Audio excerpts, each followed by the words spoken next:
बचपन का प्यार मेरा भूल नहीं जाना रे।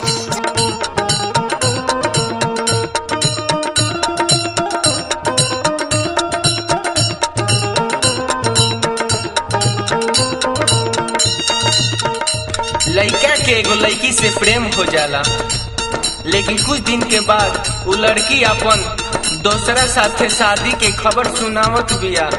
वो प्रेमी कौना भाव में अपन दिल के दर्द सुनावत बा। आई ओकर भाव सुने जा। जइहना हमें के भूलाई हो, ये सोची आवेला रोआई हो। दुखी के कहरा से दिल के कह, जुदाई रानी कैसे सह। दुखी के कहरा से दिल के कह, जुदाई तोहर कैसे सह। जइहना हमें के भूलाई हो, ये सोची आवेला रोआई हो। दुखी के कहरा से दिल के कह, जुदाई रानी कैसे सह। दुखी के कहरा से दिल के कह, जुदाई तोहर कैसे सह।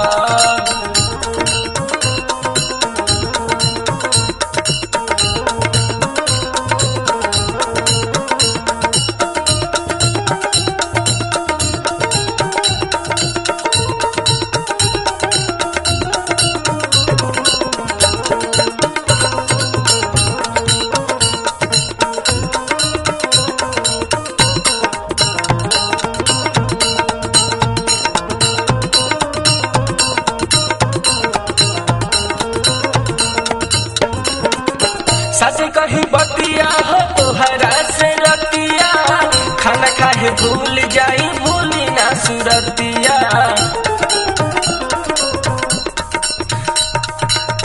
सच कहीं बतिया हो तोहरा से रतिया, खाना खाए भूल जाई भूली ना सुरतिया।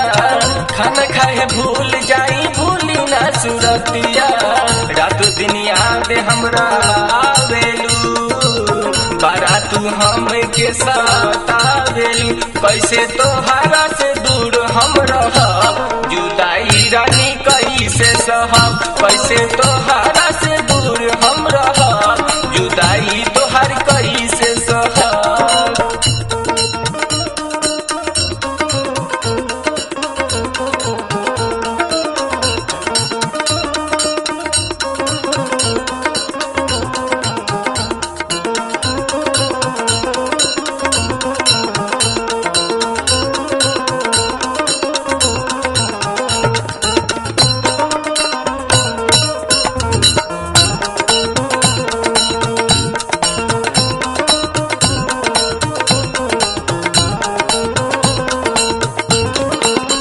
याद पड़ला बात मनवा के जहिया, अगला दिन हमके भूलैलू सजनिया।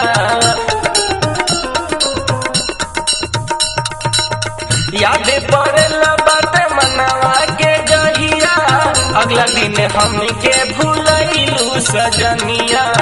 अगला दिन हमके भूलैलू सजनिया। तोहरा के देखते रह गईनी, पलक झुकैलक नहीं मोरी नयन। अइलू सामने तू तहिया हंस, जुदाई तोहर कैसे सह। अइलू सामने तू तहिया हंस, जुदाई रानी कैसे सह।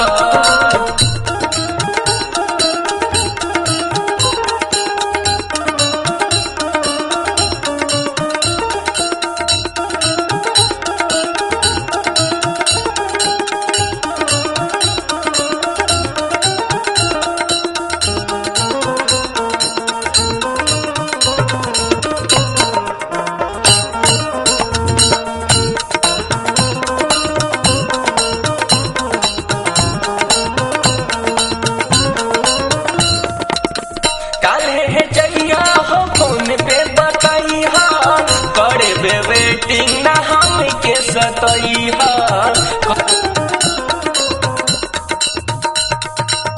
काले है जइया हो फोन पे बतैहा, करे वेटिंग ना हमके सतैहा। करे वेटिंग ना हमके सतैहा। मुनुआ के लगे हम जाइब हो, हाल दिल के गुल्लू से सुनाइबो अपन दिलावा के दर्द कहब जुदाई रानी कैसे सहब अपन दिलावा के दर्द कहब जुदाई रानी कैसे सहब अपन दिलावा के दर्द कहब जुदाई तोहर कैसे सहब अपन दिलावा के दर्द कहब जुदाई तोहर कैसे सहब अपन दिलावा के दर्द कहब जुदाई तोहर कैसे सहब अपन दिलावा